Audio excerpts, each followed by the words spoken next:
Olá pessoal, tudo bom? Hoje nós vamos finalizar o sistema endócrino, tá?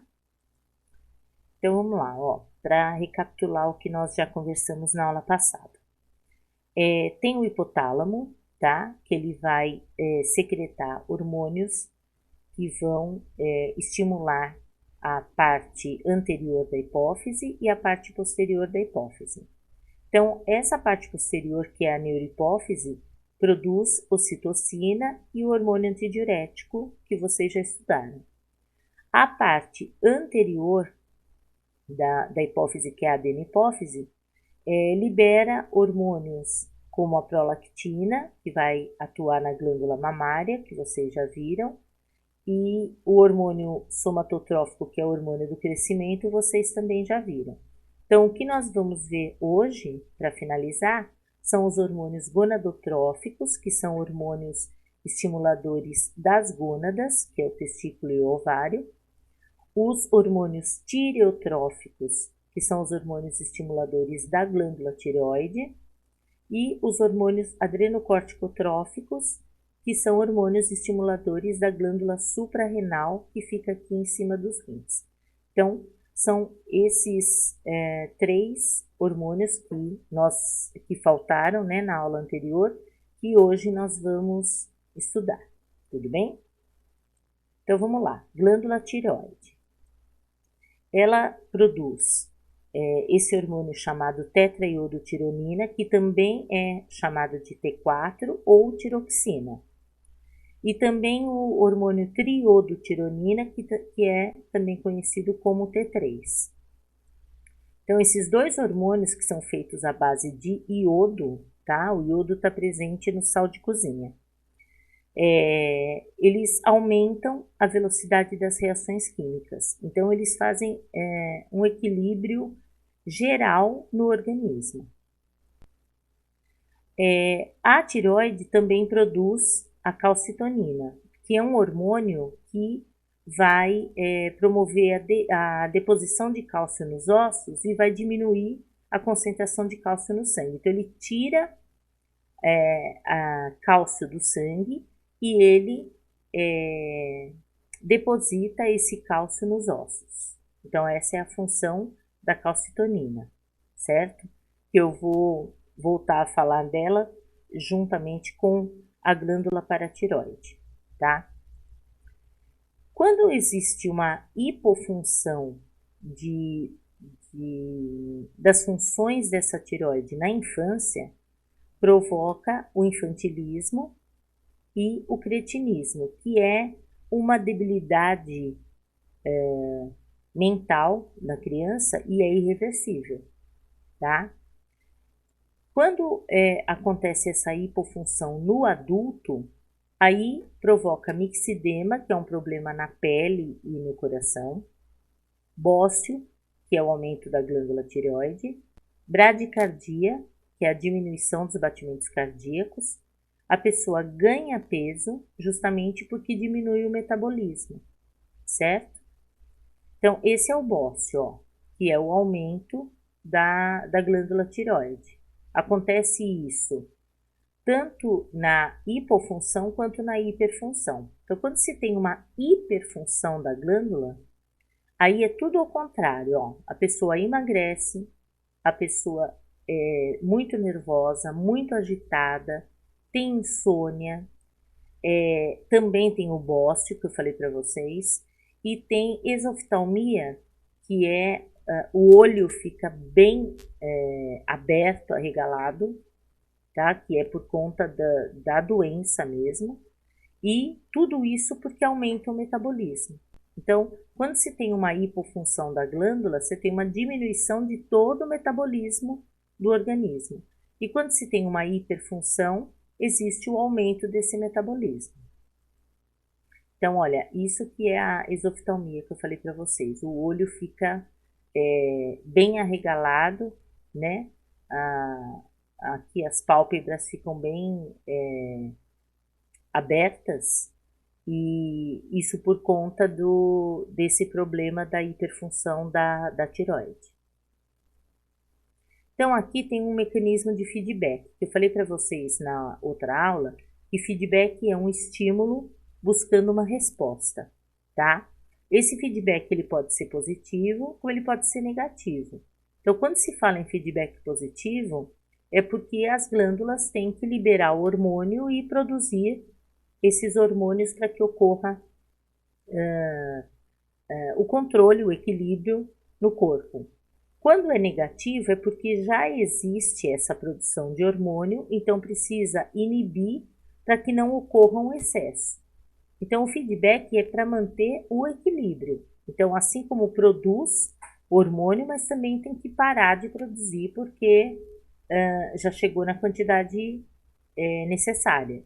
Então, por exemplo, tem lá o hipotálamo. Ele vai liberar um hormônio que estimula a hipófise, no caso estamos falando de adenohipófise, a liberar o hormônio estimulador da tireoide, que é o TSH. Então, esse TSH, ele vai estimular a glândula tireoide, que é a glândula que fica aqui no pescoço, a produzir T3 e T4, que é a tiroxina, o T4, e a triodotironina, que é o T3. São os dois hormônios. Tendo aí esses dois hormônios vão aumentar o metabolismo e vai manter o controle no organismo. Tendo esses hormônios no sangue, já numa quantidade necessária para o corpo, então ocorre um feedback negativo, que seria essa inibição, para que o hipotálamo diminua a liberação desse hormônio que vai estimular a adenohipófise e, consequentemente, vai ocorrer uma inibição da liberação de TSH. Então, essa glândula vai ser menos estimulada porque vai ter menos TSH. Então, quando se fala em produção, você explica isso como um feedback positivo. Agora, quando vai ter que ocorrer uma inibição para manter o equilíbrio, aí sim é um feedback negativo, tá? Então, tudo isso acontece naturalmente no organismo por conta desses feedbacks. Agora, caso isso não ocorra, aí sim você tem as doenças que seriam as hipofunções, as hiperfunções, que vão provocar as doenças que nós já comentamos, tá? Agora, falando das glândulas paratireoides, que são aquelas glândulas que estão junto ali com a tireoide. O hormônio produzido por elas é o paratormônio, tá? Esse paratormônio, ele vai fazer o contrário da calcitonina, que eu falei que eu ia comentar agora com vocês. O paratormônio, ele vai retirar cálcio dos ossos, tá? Quando a taxa do sangue é baixa, então ele vai retirar dos ossos, e aí ele vai aumentar a absorção de cálcio no intestino. A hipofunção da glândula paratireoide, ela vai provocar uma diminuição da taxa de cálcio no sangue e isso vai fazer com que ocorram contrações musculares, isso é chamado de tetania, são contrações involuntárias dos músculos, por falta de cálcio, tá? No sangue. A hiperfunção vai acontecer uma desmineralização, ou seja, como uma osteoporose. Então, o cálcio vai sair dos ossos e aí eles vão ficar porosos e quebradiços, certo? Então, aqui, olha, quando se tem um aumento de cálcio no sangue, ocorre a liberação de calcitonina. Então, a calcitonina é um outro hormônio produzido pela tireoide. O que a calcitonina faz? A função dela é tirar esse cálcio em excesso do sangue e depositar nos ossos. Agora, quando diminui o cálcio no sangue, aí ocorre a liberação do paratormônio pela paratireoide, tá? Ela que produz o paratormônio. Esse paratormônio, a função dele é retirar cálcio dos ossos e depositar no sangue. Então, assim, eles mantêm o equilíbrio. Então, olha, calcitonina tira cálcio do sangue e coloca nos ossos. O paratormônio tira cálcio dos ossos e coloca no sangue, tá? Então, esses dois hormônios, eles têm funções antagônicas. Só que um foi produzido pela tireoide e o outro foi produzido pela paratireoide. Mas eles têm as funções antagônicas, como vocês estudaram do pâncreas. A insulina e o glucagon também têm funções antagônicas, tá? E assim eles mantêm o equilíbrio do cálcio no sangue e nos ossos. Agora, a partir do momento que tenha qualquer problema com as glândulas, seja tireoide, seja paratireoide, com hipo ou hiperfunção, aí perde-se esse controle e vem as doenças, certo? Agora nós vamos falar das glândulas suprarrenais. Essas glândulas suprarrenais, elas estão em cima dos rins, tá? Então, essa é a glândula, ela tem esse córtex, que é em volta da glândula, e a medula, que é o meio da suprarrenal, tá? Então, agora eu vou falar para vocês dos hormônios que o córtex produz e dos hormônios que a medula da suprarrenal produz, tá? Então, córtex das suprarrenais. Eles produzem um hormônio, um dos hormônios principais é a aldosterona. Ela é um mineralocorticoide porque ela regula a concentração de minerais, ou seja, principalmente de sódio e potássio lá nos rins. Então, esse é a função dela é de controlar esses minerais no organismo, tá? Ela esse hormônio, ele é lipídico, então ele é feito à base de lipídio, certo? Então, o controle é assim, olha, vou começar daqui. Diminuiu a pressão arterial, diminuiu o volume sanguíneo, diminuiu o sódio ali no sangue. O que vai acontecer? Vai ter um estímulo para esse aparelho justaglomerular, é o início do néfron, tá? Aqui, olha, onde acontece a filtração do sangue que vocês já aprenderam, tá? Também é chamado de aparelho justaglomerular. Então, essa partezinha aqui do glomérulo, que é aquele conjunto de capilares onde acontece a filtração do sangue.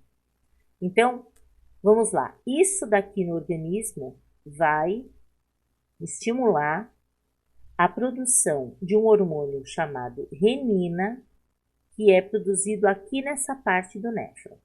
Então, essa renina é liberada e ela em contato com o angiotensinogênio, que é produzido pelo fígado, vai formar a angiotensina 1.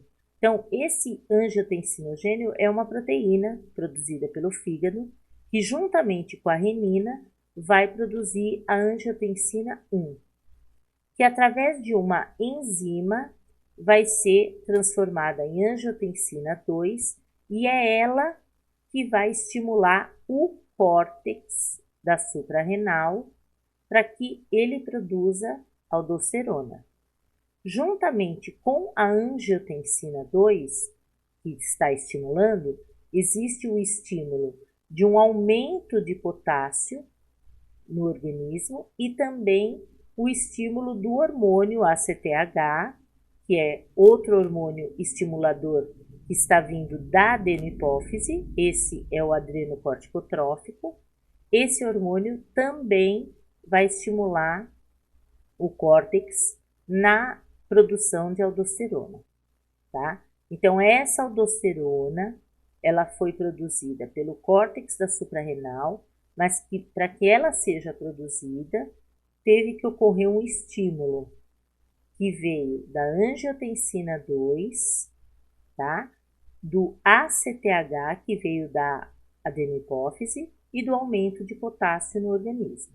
Tudo isso aqui, esses três, estimularam o córtex da suprarrenal a produzirem aldosterona. Aí, o que faz a aldosterona? Ela vai agir aqui no néfron, certo? Então, ela vai promover uma maior excreção de potássio, que vai, no caso, passar aqui no ducto coletor e vai sair com a urina. Então, por isso essa maior excreção, certo? Porque ele está com uma quantidade maior do que, uma taxa mais alta do que deveria estar. Então, quem vai promover essa saída do potássio para manter o equilíbrio é a aldosterona. E além disso, além dela promover uma maior excreção do potássio, ela também promove uma retenção, é o contrário, de sódio, para que ele aumente na circulação, e também ele está sendo reabsorvido ali na mesma parte do néfron que ocorre a reabsorção de água, que vocês já estudaram através do hormônio antidiurético. Só que o hormônio antidiurético vem da neurohipófise, certo? Então, aqui nessa parte, principalmente depois da alça, onde vem aqui os túbulos distais, antes de chegar no ducto coletor.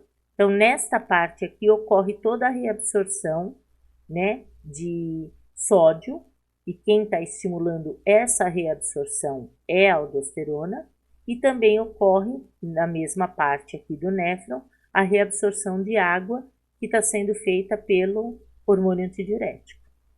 Aí, aumentando essa quantidade de sódio e de água, vai acontecer o aumento da pressão arterial, que antes estava baixa, e vai aumentar o volume sanguíneo, que antes estava baixo. Então, por conta desse aumento do volume sanguíneo, é que a pressão aumenta também.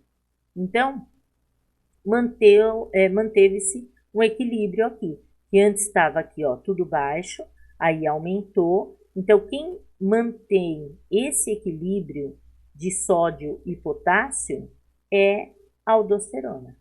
Então, esse é um hormônio muito importante, porque ele está mantendo essa taxa de sódio e potássio equilibrada no sangue, tá? E quem está fazendo todo esse controle por estímulo da aldosterona é o néfron, porque ele é que filtra o nosso sangue, tá bom? Então, aqui, ó, para resumir o que eu falei para vocês agora. Então, lá no sangue, quando tem um aumento de potássio e uma diminuição de sódio, a pressão vai diminuir, é uma hipotensão. Como que o corpo vai responder? A aldosterona, que foi produzido no córtex da suprarrenal, vai lá no néfron, que está dentro do rim, estimular a reabsorção de sódio e, ao mesmo tempo, a secreção de potássio na urina. Aí, no sangue, vai ter como resultado disso a redução do potássio, porque ele foi eliminado, e o aumento do sódio.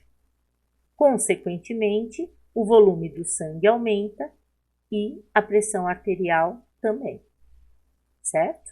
Então, esse é o controle da aldosterona, a função dela.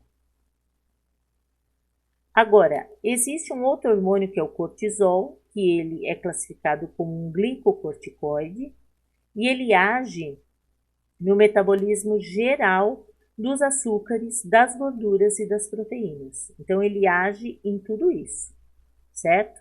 Esses dois hormônios, a aldosterona e o cortisol, eles foram produzidos aqui no córtex das suprarrenais, mas eles foram estimulados pelo ACTH, que é um hormônio que está sendo liberado pela adenohipófise. Então, esse ACTH é um hormônio estimulador do córtex das suprarrenais, certo? Por isso, eu estou enfatizando isso, porque o ACTH ele só estimula o córtex, ele não estimula a medula das suprarrenais, que vocês vão ver aqui, que eu vou explicar depois no outro slide, certo? Então, aqui, olha, você tem um jejum prolongado, então vai ter um feedback, tá? Sempre pensando no feedback quando nós estivermos falando de sistema endócrino. Então, vai ter um estímulo aqui nos centros cerebrais, onde o hipotálamo vai liberar um hormônio, CRH, que ele é um hormônio que vai estimular a adenohipófise, que é a hipófise anterior, a liberar o ACTH, que eu falei para vocês, que é o hormônio estimulador das suprarrenais. Mas que parte das suprarrenais? Córtex. Então, adrenal é a mesma coisa que suprarrenal, tá? Então, estimulou o córtex das suprarrenais a produzir cortisol. O que faz o cortisol? Ele vai equilibrar açúcar, gordura e proteína, como eu falei para vocês. Então, ele vai agir na degradação de proteínas dos tecidos, tá? Então, vai quebrar essas proteínas para serem utilizadas, isso é chamado de gliconeogênese. Vai estimular o fígado, tá? A produzir enzimas que sintetizam glicose, certo? Vai mobilizar os ácidos graxos livres para que eles sejam depositados no tecido adiposo. Então, ácido graxo faz parte da molécula de gordura, né? Ácidos graxos e glicerol, vocês também já estudaram. Então, o cortisol também age nessa parte para que seja depositado no tecido de gordura, que é o tecido adiposo. E o cortisol também bloqueia a entrada de glicose nos tecidos, certo? Então, tudo isso aqui é função do cortisol, que é mais um hormônio que foi produzido pelo córtex da suprarrenal, estimulado pelo ACTH. Agora nós vamos falar da medula da suprarrenal. Então, a medula produz adrenalina ou epinefrina e noradrenalina ou norepinefrina, tá? Os dois hormônios agem em reações de ataque, de defesa, de fuga, tá? Situações que saem do controle. O sistema nervoso, ele estimula essa medula das suprarrenais a produzir esses hormônios. Então, olha, não é o ACTH, isso que eu estou enfatizando com vocês, é o sistema nervoso que está estimulando a medula a produzir esses hormônios, certo? Então, nesse caso, não não tem necessidade do ACTH. O ACTH só estimula o córtex. Então, os efeitos da liberação desses hormônios, um dos efeitos, porque são vários, tá? Então, alguns aqui. É a vasoconstrição periférica. Então, os vasos sanguíneos se contraem, aumenta o batimento cardíaco, aumenta o ritmo respiratório, dilata a pupila. Isso são alguns dos efeitos, tá? Que são vários. Então, aqui, olha, você tem o hipotálamo. O hipotálamo, ele vai ativar o sistema nervoso simpático. Lembra que o sistema nervoso periférico, que é formado por nervos, ele tem o simpático e o parasimpático. Então, nós estamos falando do simpático, tá? Que são partes do sistema nervoso que agem antagonicamente para manter o equilíbrio, tá? Então, o hipotálamo está ativando o sistema simpático. Esse sistema simpático vai impulsionar e ativar glândulas que vai fazer com que os músculos relaxem. Ao mesmo tempo, vai ativar a medula da suprarrenal a liberar noradrenalina e adrenalina, são os dois hormônios que nós estamos falando. Eles vão cair no sangue, como todo hormônio, né? Ele vai para o sangue. E aí, juntamente com isso, tudo isso, gente, é para preparar a pessoa para uma situação de estresse, tá? Para que ela possa lutar, para que ela possa fugir, enfim. Então, juntamente com todo esse processo de liberação de noradrenalina e adrenalina, o hipotálamo também ativa o hormônio CRF, que vai estimular a adenohipófise a liberar o ACTH, que vai chegar lá no córtex da suprarrenal e vai liberar mais ou menos uns 30 hormônios nessa situação de estresse, que também vão cair na corrente sanguínea. Eles vão, esses hormônios, juntamente com a adrenalina e noradrenalina, que estão vindo da medula, da suprarrenal, vão todos cair no sangue e vão se combinar para criar uma resposta de luta ou de fuga.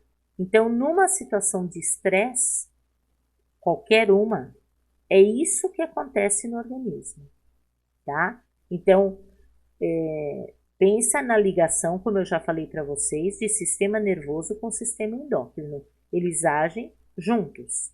Então, aqui está mostrando que numa situação de estresse, o hipotálamo, além dele ativar o sistema nervoso simpático, ele também vai liberar hormônios que vão estimular a adenohipófise a liberar o ACTH, que vai estimular o córtex das suprarrenais a produzir muitos hormônios. Ao mesmo tempo, o sistema nervoso simpático está relaxando a musculatura e está diretamente ativando a medula da suprarrenal, que vai liberar noradrenalina e adrenalina, que são os hormônios produzidos na medula da suprarrenal, e tudo isso junto vai criar uma resposta onde a pessoa vai lutar, vai fugir, enfim, ela vai reagir àquela situação de estresse. Tudo bem? Agora nós vamos falar dos ovários. Então, os ovários, eles secretam estrógeno e progesterona, são os dois hormônios produzidos ali no ovário.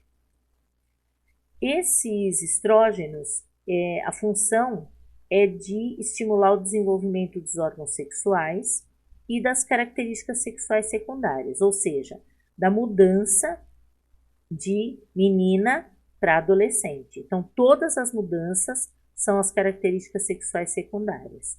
Então, quem vai promover isso é o estrógeno, tá? E ele também vai fazer com que os órgãos sexuais se desenvolvam. A progesterona, ela vai agir no ciclo menstrual, tá? E além disso, ela vai preparar esse útero para uma anidação, que seria o implante do embrião no útero, e vai manter esse embrião e depois o feto ali dentro do útero até o término da gravidez, certo? Então, ele age nesse ciclo, seja para a mulher menstruar, se ela não está grávida, e se ela engravidar, ele vai manter o útero preparado para que essa criança se desenvolva. Então, essa é a função da progesterona, certo? Só que assim, tanto o estrógeno quanto a progesterona são produzidos nos ovários. E esse ovário, ele tem que ser estimulado por hormônios que vêm da adenohipófise, que eu falei para vocês, que são os hormônios gonadotróficos. Então, aqui, olha, para vocês entenderem melhor. Tem lá o sistema nervoso central, o hipotálamo, ele vai liberar os hormônios gonadotróficos, que vão estimular a hipófise, no caso nós estamos falando de adenohipófise. A adenohipófise libera dois hormônios estimuladores do ovário, tá? Dos ovários. Então, o FSH é o hormônio folículo estimulante e o LH é o hormônio luteinizante. Então, esse hormônio folículo estimulante, ele vai estimular os folículos que estão dentro dos ovários. O LH vai estimular o corpo lúteo, tá? Que eu vou mostrar o esquema para vocês aí no próximo slide, que é o nome que se dá desses folículos após a ovulação, certo? Então, o FSH estimula antes da ovulação e o LH estimula depois da ovulação. E esse FSH vai estimular o ovário a produzir estrógeno ou estrogênio e o LH vai estimular os ovários a produzir progesterona. Então, tanto o estrógeno quanto a progesterona vão agir ali no útero. Então, olha aqui, para vocês entenderem melhor. Então, vamos lá.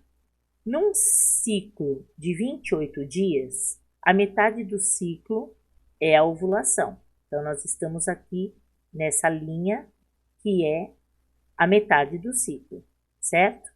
Então, o que está acontecendo?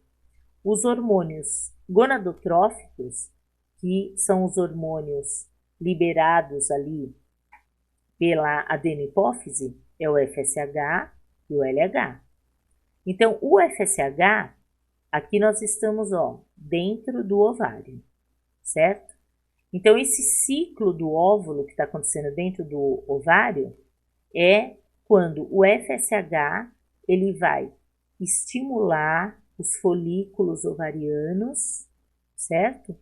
Até que ocorra a ovulação, que é quando tem o pico do LH, tá vendo? Então, quando tem o pico do LH, então existe a ovulação. Então, o óvulo saiu daqui, e aí essa parte é chamada de corpo lúteo, que é essa parte aqui, olha, certo? Que vai degenerando, tá vendo? Ele vai diminuindo, certo? E é essa parte aqui que ocorre o desenvolvimento, o crescimento da taxa de progesterona que vai manter o endométrio, tá? Que é essa camada de sangue aqui do útero. Então, o FSH estimulou o desenvolvimento do folículo, tá? Isso está, olha, ao mesmo tempo, tem que observar que o estrógeno foi aumentando, tá? Porque foi o FSH que estimulou os ovários a produzir o estrogênio ou estrógeno. E aconteceu esse crescimento da taxa do estrógeno e o amadurecimento do folículo até que ocorra a ovulação, que é a metade do ciclo. Depois, observa que caiu aqui a taxa de estrogênio, mas subiu a taxa aqui de progesterona, que é esse hormônio que vai atuar nesse corpo lúteo, tá?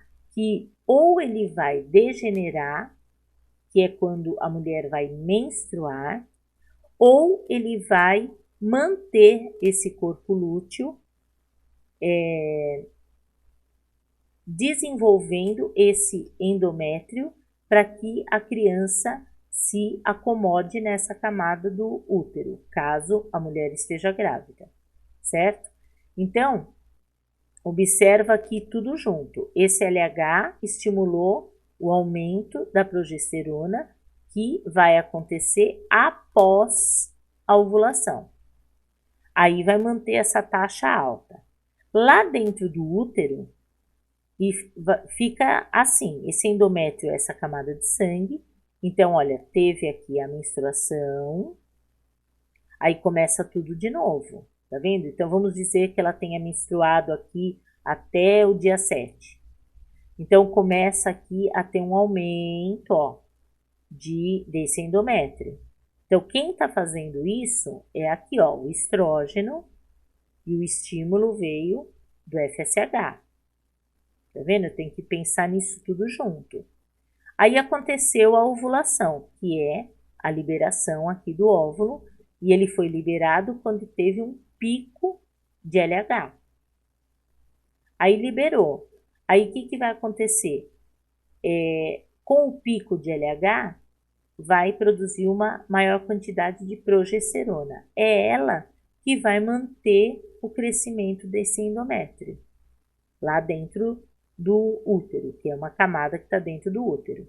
Então, pessoal, se essa mulher não estiver grávida, o que vai acontecer? Essa progesterona vai descer, a taxa dela vai diminuir, tá?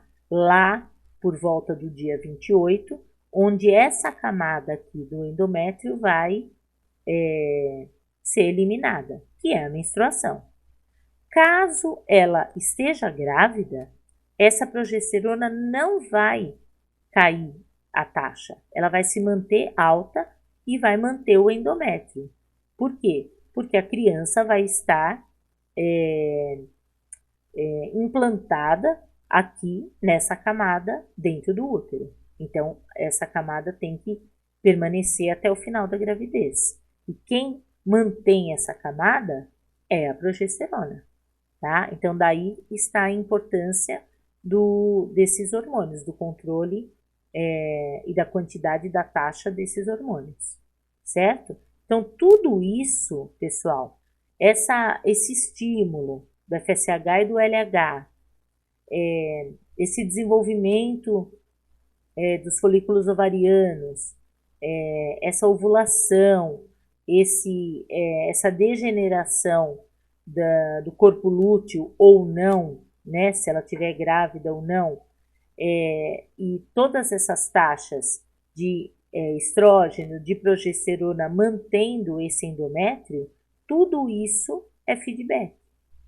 Então, tem que existir um feedback para que ocorra esse controle todo, positivo e negativo. Então, positivo sempre quando está necessitando de uma taxa maior de determinado hormônio, e negativo quando ele tem que ser produzido em menor quantidade, tá? Então, se sair desse controle, é que vem os problemas, certo? Agora, para finalizar, nós vamos falar dos testículos. Eles secretam vários hormônios sexuais, que são chamados andrógenos, mas o principal é a testosterona, que vai estimular o crescimento, de maneira geral, e o desenvolvimento dos caracteres sexuais secundários também, que é a mudança de menino para adolescente, tá? Todas as mudanças que ocorrem são feitas por conta desse hormônio. Então, vamos lá.